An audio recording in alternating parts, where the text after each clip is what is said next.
Log on, tune in, find out. Another good idea from Cambridge. This is KyungMann Kim from Wisconsin, who will tell us about Bayesian adaptive design with biomarkers. And I think it's fair, please feel free to comment as he goes along. Yeah, if there's questions like specifically to the slide or something, speak up. Yeah, please. Well, thank you, the organizer and Peter, for inviting me. And when I found out about the program and realized that my former student is going to precede me, this is one of those moments as a professor that you feel very proud. So the topic is very similar, and just as a background, the outline of the talk, I'm going to spend some time for those of you who are not very clinically oriented, explaining what targeted therapy is all about in the setting of cancer research. And then talk about the specific procedures that my colleague Jens Eickhoff and I sort of developed. And then, if time allows, I'll briefly review some limited simulation studies. But I'd like to spend also some time talking about my own personal view about the whole adaptive design. Oh. All right. Thanks. And then conclude with some remarks. And as a background, so targeted in the sort of a discussion for, I would say, almost 15 years now. And the idea is that these particular types of therapies are expected to sort of block the growth and spread of cancer by interfering with the specific molecules involved in carcinogenesis and tumor growth, as against simply interfering with the dividing cells, which is the typical approach with the traditional chemotherapy. And so there are generally two types of molecular targeted therapies. One is based on a small molecules, such as tyrosine kinase inhibitors of various sorts, and then monoclonal antibodies, the sort of biologically driven ones. And as against these molecular targeted therapies, there's these traditional chemotherapies such as anthracycline for treating breast cancer and colorectal cancer, and taxanes of many different types treating various solid tumors. And so NCI has its own definition, National Cancer Institute, which defines molecular targeted therapies as substances that kill cancer cells by targeting key molecules involved in the cancer cell growth. So it's very specifically targeting the biological process instead of just generally blocking the dividing cells. So it's sort of known to block the growth and spread of cancer, and by targeting malfunctioning molecules and pathways involved in this process. So the promise is that it may be more effective than current sort of chemotherapies, and hopefully less harmful to the surrounding normal tissues and samples. But what we are finding out after many, many years of trying these things out, that our sort of a biological hypothesis doesn't necessarily kind of hold true. But there are many different types. I mean, mutant kinases, and sort of looking at pathways and various other types. Excuse me. Particularly small molecule ones that block specific enzymes and growth factor receptors involved in cancer cells. There are signal transduction inhibitors. One of the first one that hit the kind of news and market is what is known as a Gleevec, or imatinib mesylate, for treating CML, and now they are looking into sort of a specific type of stomach cancer. And then the next one that hit the real news in the clinical community in cancer was this agent known as Iressa or gefitinib, and it targets specifically epidermal growth factor receptor.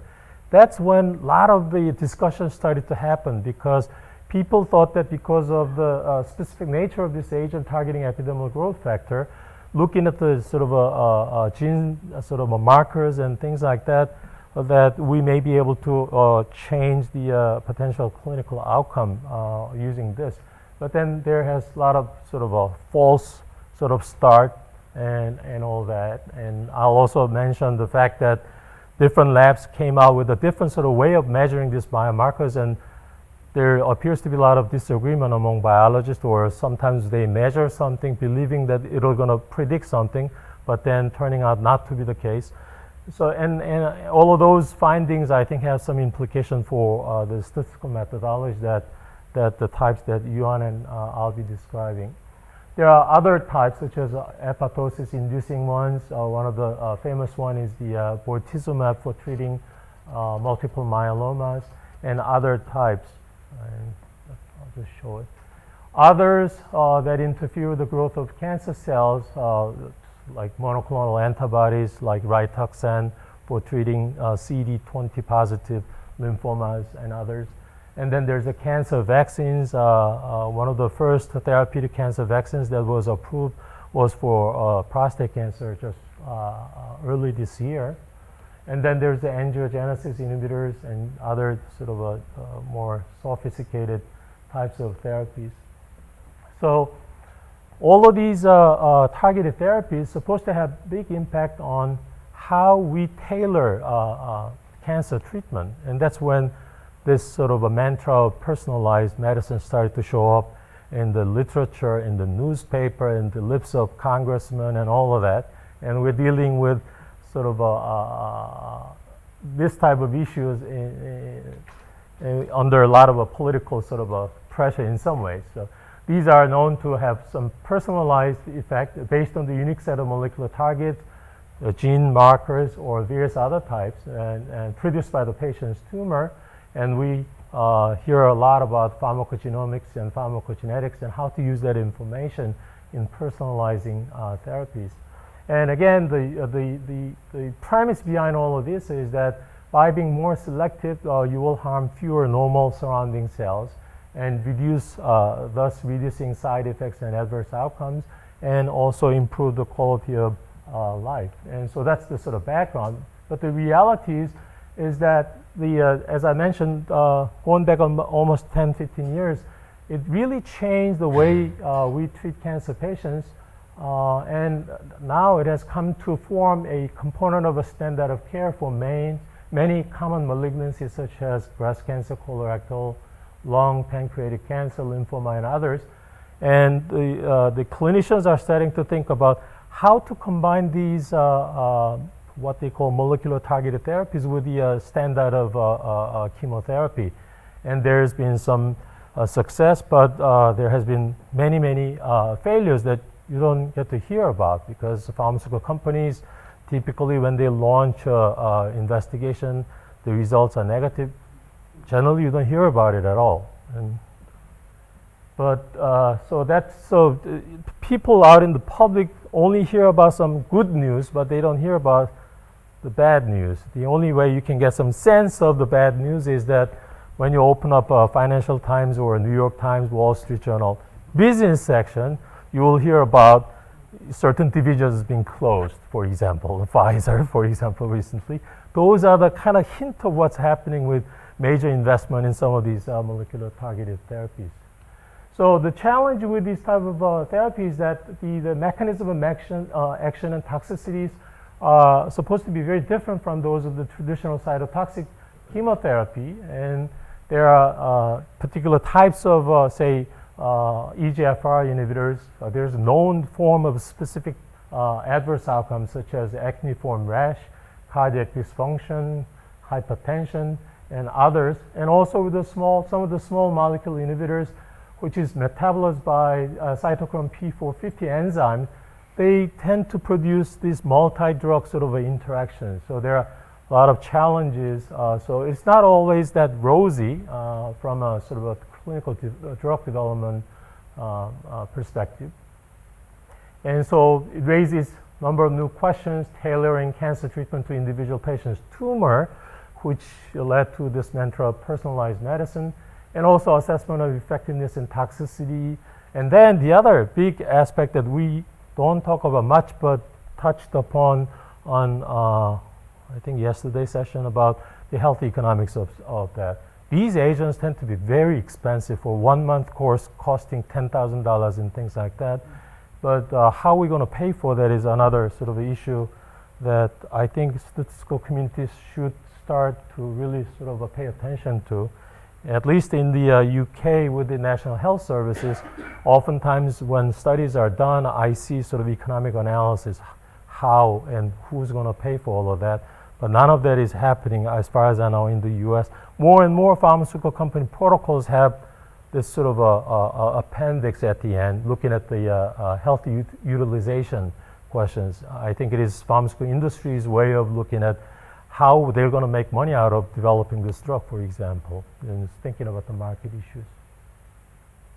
So biomarkers becoming a sort of critical component of these targeted therapies as they hold this promise of being able to identify patients who are more or most likely to benefit or respond to the treatment that one is looking at. So at the design stage of early clinical trial phases, unfortunately, we don't know the treatment effect size for the general patient population, and so we oftentimes think about sort of subpopulation with biomarker positivity.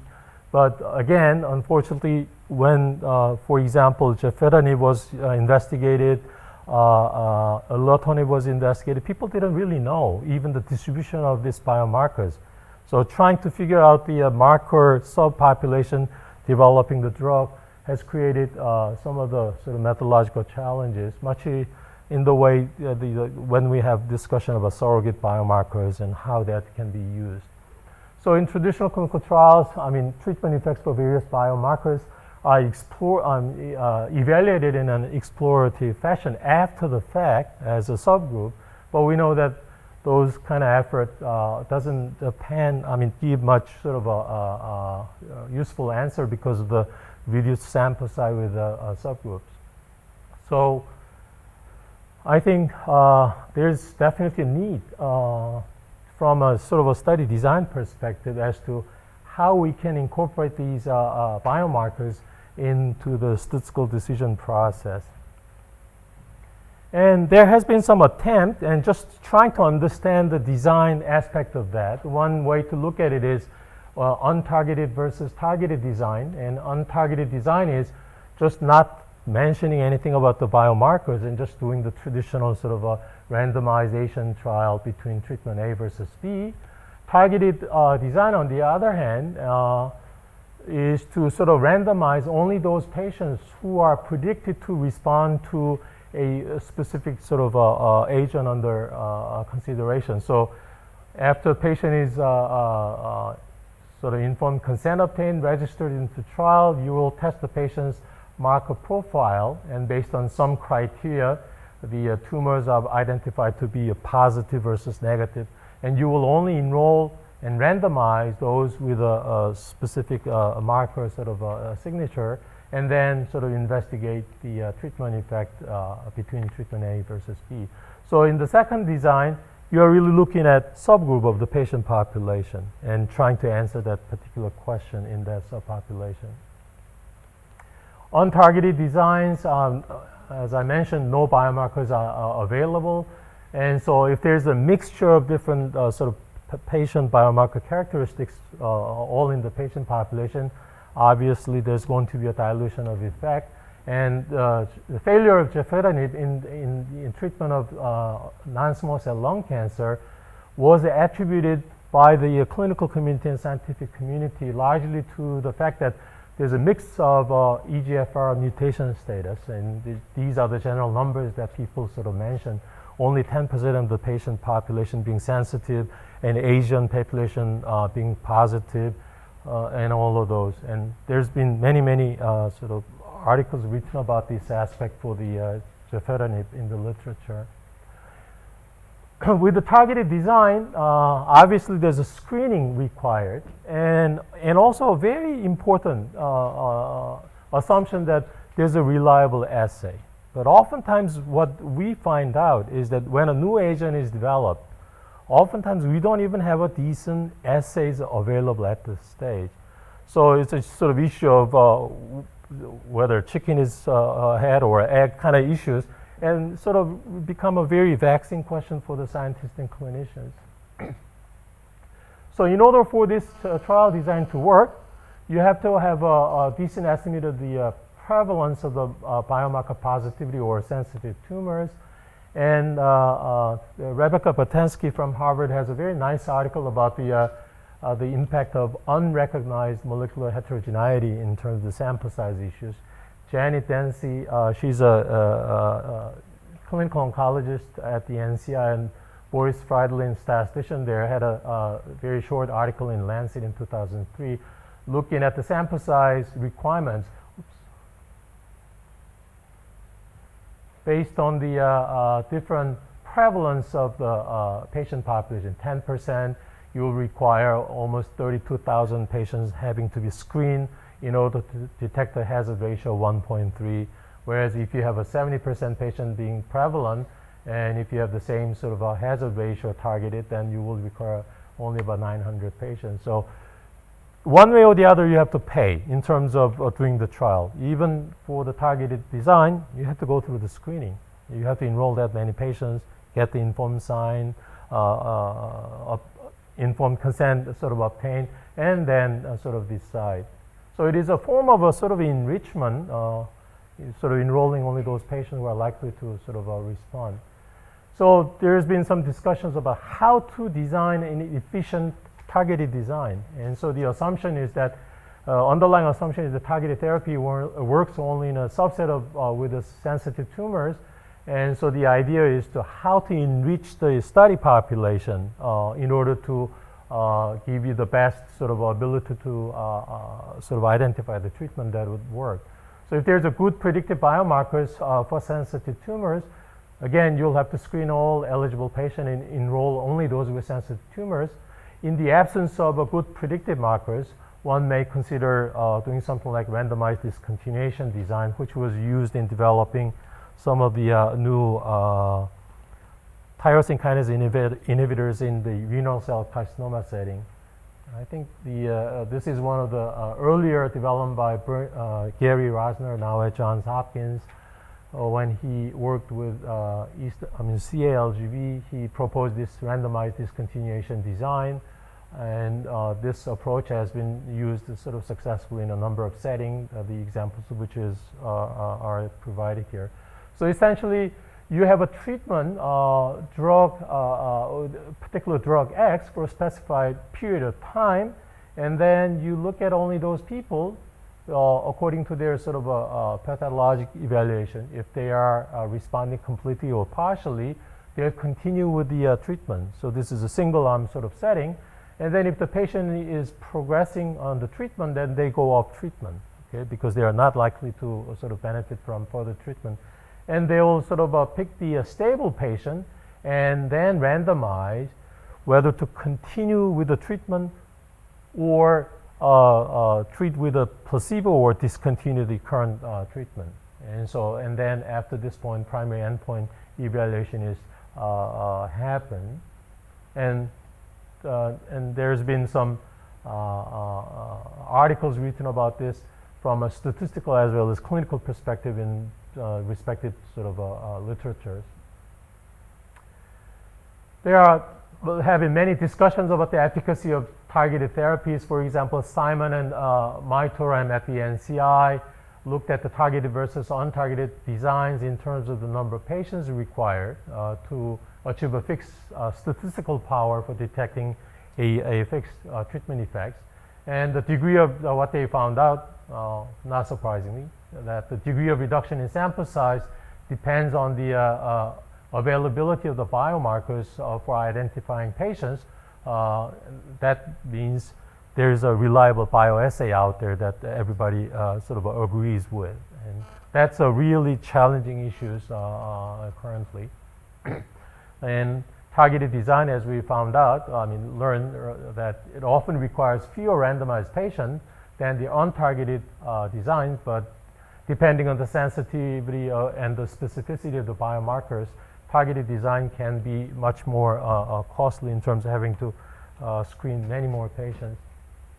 And then came along Dan Sargent. He's a statistician at Mayo Clinic. He sort of started to look at this question from a different perspective. So he looked at marker-based strategy design in the Journal of Clinical Oncology. So you will register patients as they come. They test for markers and randomize after the test results become available, just randomize them. And then if they are randomized to this marker-based strategy, then they'll assign directly according to their marker level. If it is negative, treatment A, positive, treatment B. And if they are randomized to non-marker-based strategy, they'll just get a standard sort of treatment, in this case A. Another way is just to introduce another component of randomization for this arm also, and sort of randomizing between treatment A and B. So at least from this component, you will get some answer to the unselected patient population. Whereas here you have a selected patient population, but then the assignment is direct, so you cannot really do a typical sort of a traditional statistical inference. That's the limitation of that. And then another approach that we see quite often is what he termed as a marker by treatment interaction design. So again, the process is to register patient, test the markers, and based on the markers, you do a separate randomization. This is nothing more than a stratified randomization that we use often. But at least you will get an answer separately for marker negative population here and marker positive population. And so you may decide to hang your hat, so to speak, in determining the sample size based on a specific scientific question for this component. But this, the data that you obtain from this component will be sort of like a bonus. But again, it'll require, depending on the prevalence of the marker positivity, it could be costly, or it could be not so costly. And so in the article by Boris Friedlin and Simon, they talk about adaptive signature design, and they claim that as a sort of efficient design to identify effective treatment using biomarkers as predictive markers. And it depends on whether treatment is effective only in a subset of population sensitive group, or treatment is broadly effective. And we know that, for example, with the ilotinib, initially people thought that the effect of the ilotinib treatment would be more pronounced in subgroup of populations with the marker positivity, but then they learned that that wasn't necessarily the case. It was beneficial even for the marker negative patients. So I think we are at a stage where we don't really know the biology of these treatment and the biology of the cancer, and I think we are seeing that in many studies. Yeah. So one thing they proposed as an adaptive signature design is to have sort of a two-stage design. So during the stage one, you develop classifier based on biomarkers and identify subgroup characterized as a sensitive tumor. But then at the stage two, you are doing traditional hypothesis testing, but do the what Len Moyer at University of Texas School of Public Health called alpha calculus. So you will sort of split your overall type of error alpha into alpha 1 and test them in all randomized patients and save some of them as alpha 2, but do test this in this subset to the patient who are marker positive. So for example, you could choose for overall test at 0.04 level, and for the subgroup at 0.01 level to maintain the experiment-wise error rate at 0.05. So if any one of the above two tests, alpha 1 test or alpha 2 test, is significant, you can conclude that treatment is working, and you have to sort out whether it's for the general population or that sensitive population. So that leads to sort of a discussion of response adaptive randomization. But I mean, Yuan-Ji already covered much of the concept behind that. But this is, as we know, is not something that is very new. And one of the comments that I wanted to make about Yuan-Ji's presentation, that he made this assumption that in order for this, you have to assume some sort of a subgroup, right? But if you go back to one of the most famous and controversial response adaptive randomized trial was the extracorporeal membrane trial where they didn't have a notion of subset of patient population. So they just did the play the winner rule, and I'll get back to this issue later on. But again, the idea is to use the outcome obtained during the course of the trial to influence the allocation of the next patient in terms of treatment arm. So it is data-driven, which I consider as really a signature of any adaptive sort of design. And it depends on the outcome of previous patients. And in order for this to work, I mean, you have to assume the patient response become available before the next patient. So the goal is to allocate as few patients as possible to seemingly inferior treatment, thus increasing the number of proportion of patients being allocated to what eventually turn out to be a sort of a beneficial treatment.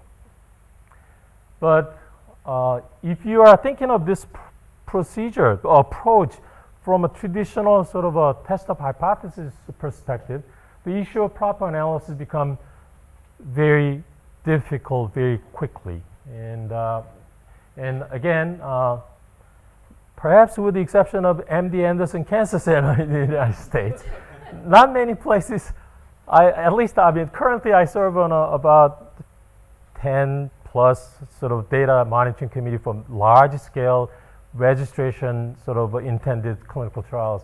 None of them is using adaptive design. Now, as we know, as I'm going to show shortly, I mean, EMA had a guidance document out in, I believe, around 2006 or 7. FDA finally came out with the guidance document in a preliminary version in 2010. People are very nervous, I mean, for right reason. And I think it is just a reflection of that. And as I said, ECMO trial used the very simple-minded play the winner rule. You treat a patient, outcome is successful, the next patient gets the same treatment. That's the idea. If the patient fails on the current treatment, you all switch to the other treatment. And as you may remember, there are so many p-values associated with the trial.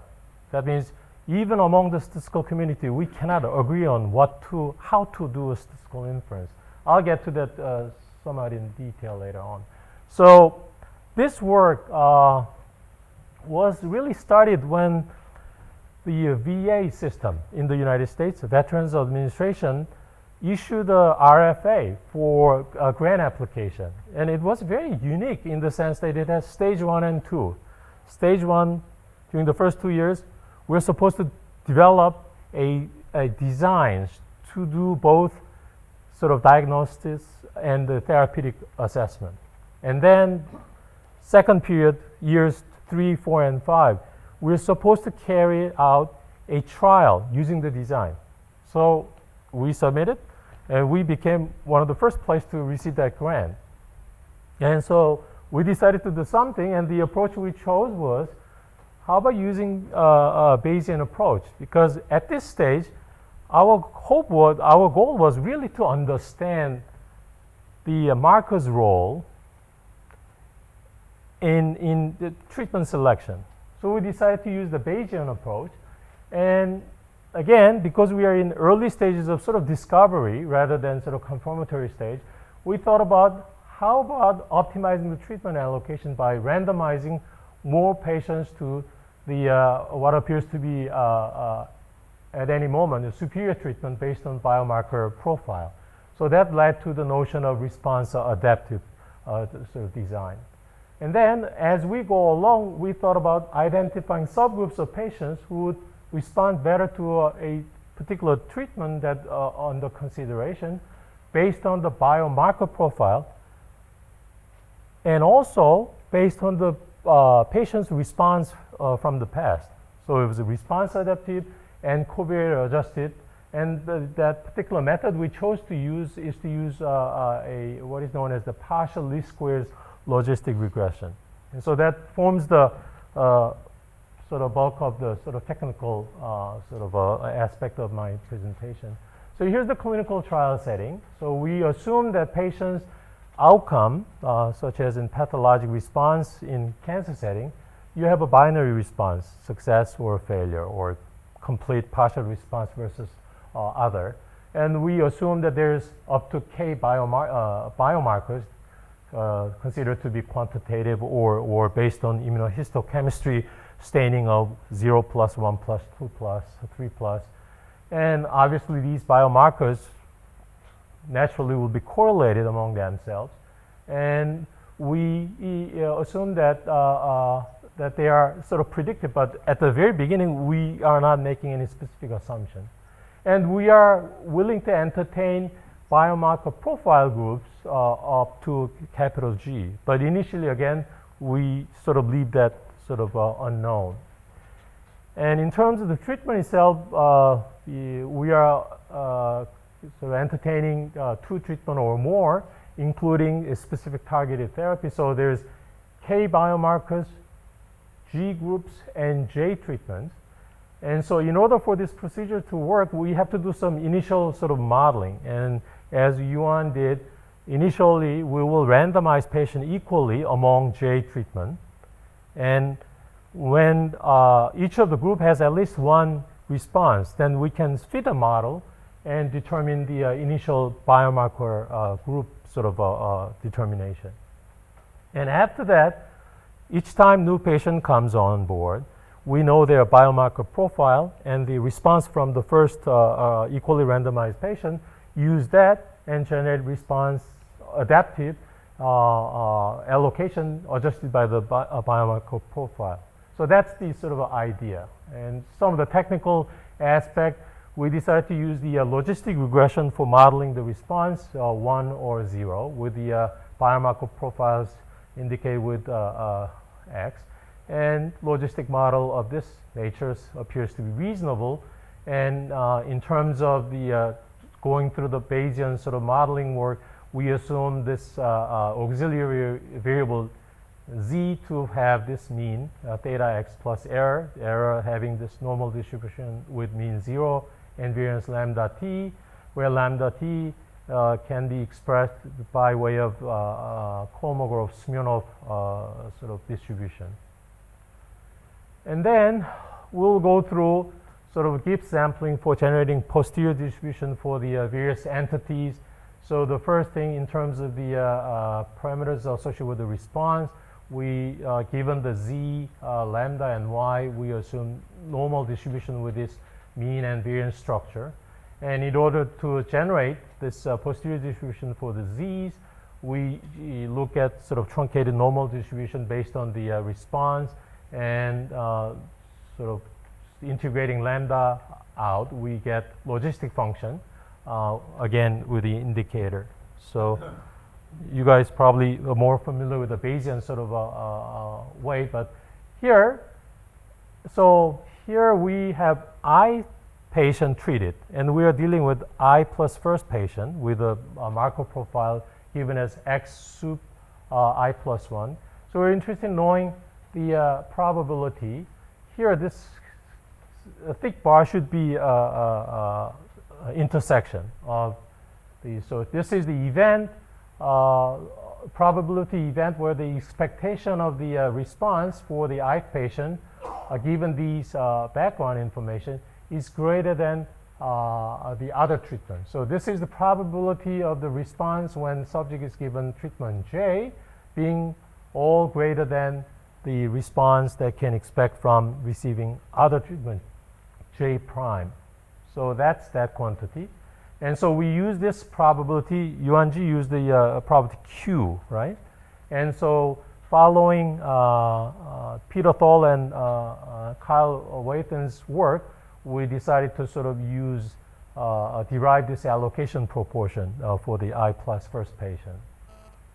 And this C was, according to their work, found to give the very nice property. So this N sub max is the maximum sample size that you are willing to entertain in your current study. And so the C is 1 plus, I plus 1, so that's the new patient that you are looking into. And in terms of the covariate adjusted determination of predictive biomarker profile groups, the objective is to identify subgroups of patients who would respond better based on the biomarker profile. And we decided to follow this approach by Nguyen and Rock in 2002 using partial least squares approach.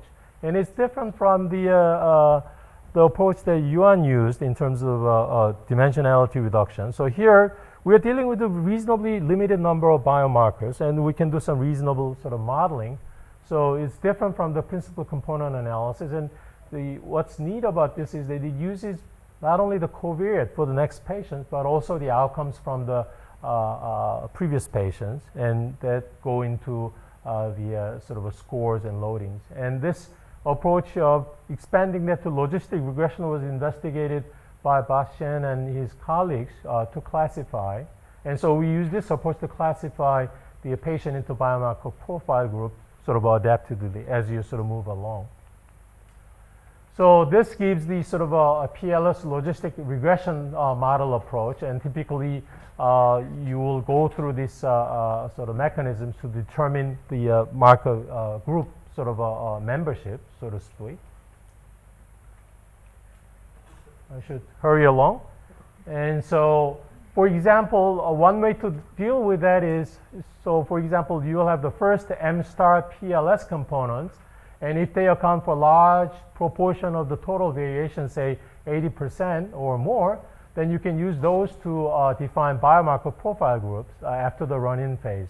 So you will have N star, Yuan used the N, and capital N as the total sample size. I'm using little n as the initial sample size for equal randomization. So from that, you will determine the component and use that component in defining the biomarker groups. So for example, if a large proportion of total variation is explained by the first PLS component, say B1, then you will define the group membership delta as 1 if that value is positive, and consider the patient having positive biomarker profile based on all K biomarkers. So it is sort of the summarizing sort of classification. And then with this approach, you could introduce some sort of a stopping rule in terms of how far you want to go. So there's a maximum sample size of capital N sub max. But while you are enrolling patient each time, you will go through this exercise and look at the probability. Again, I apologize for that. This should be intersection. So the interpretation is as follows.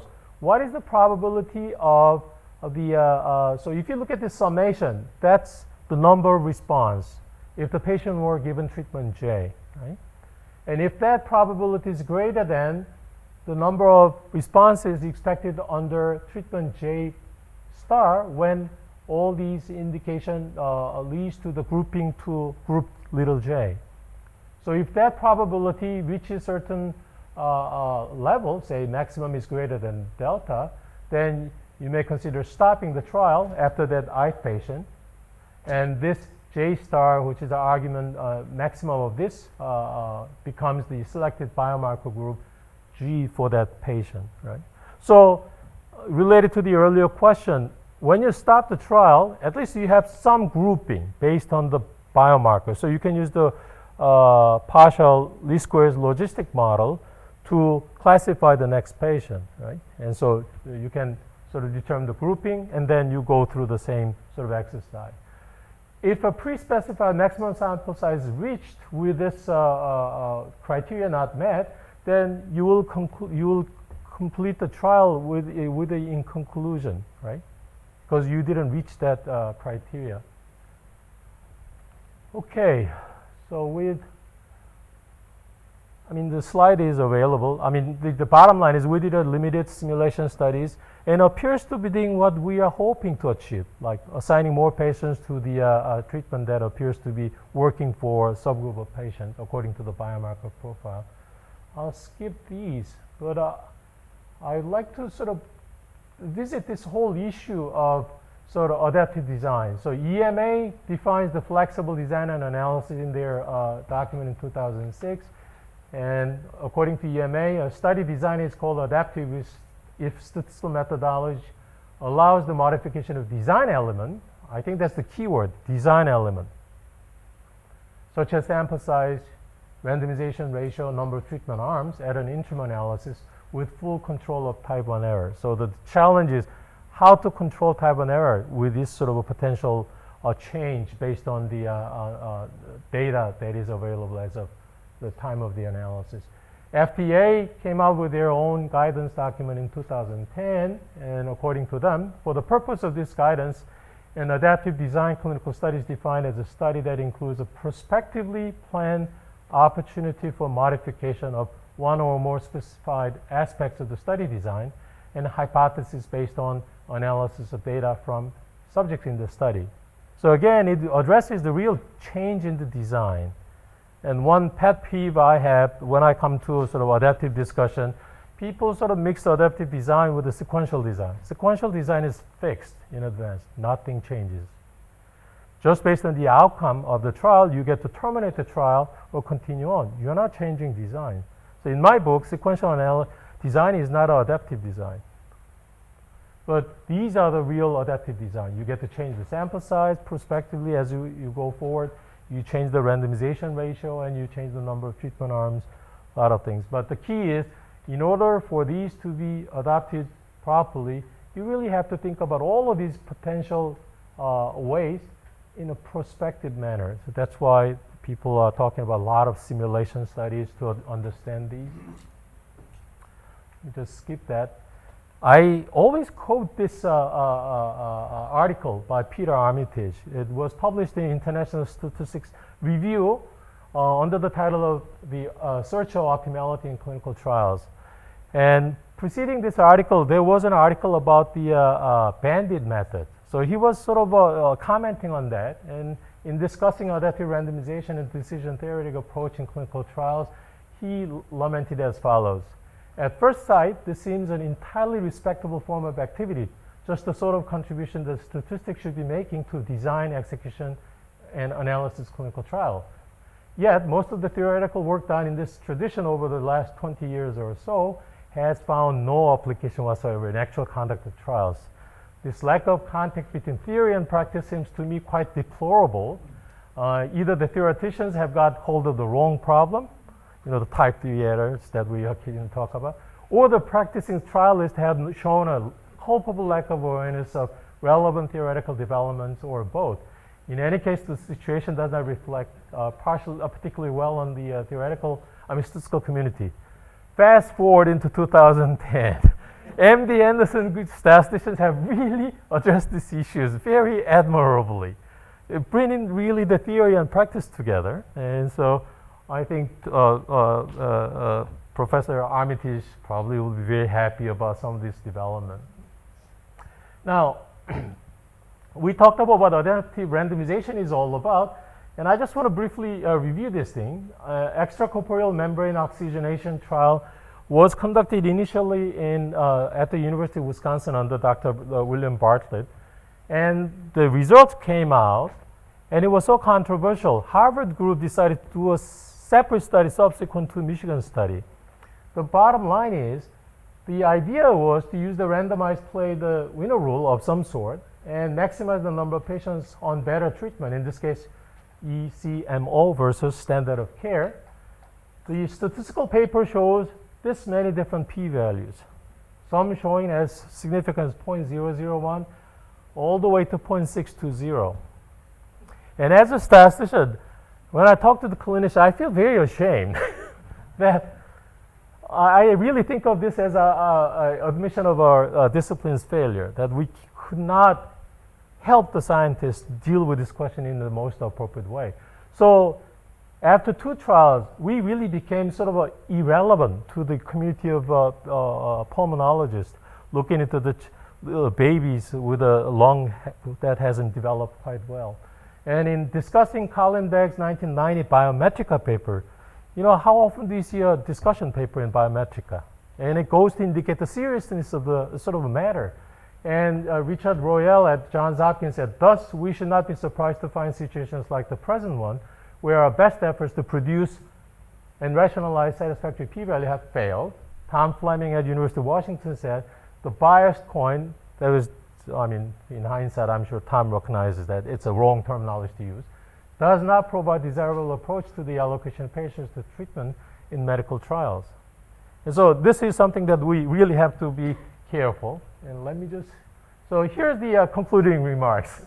the issue in design of clinical trials with targeted therapy is somewhat similar to the issue of when there's a surrogate endpoint, we're interested in sort of validating it. We all know that it's a very vexing and difficult problem, and the validation is not a trivial problem.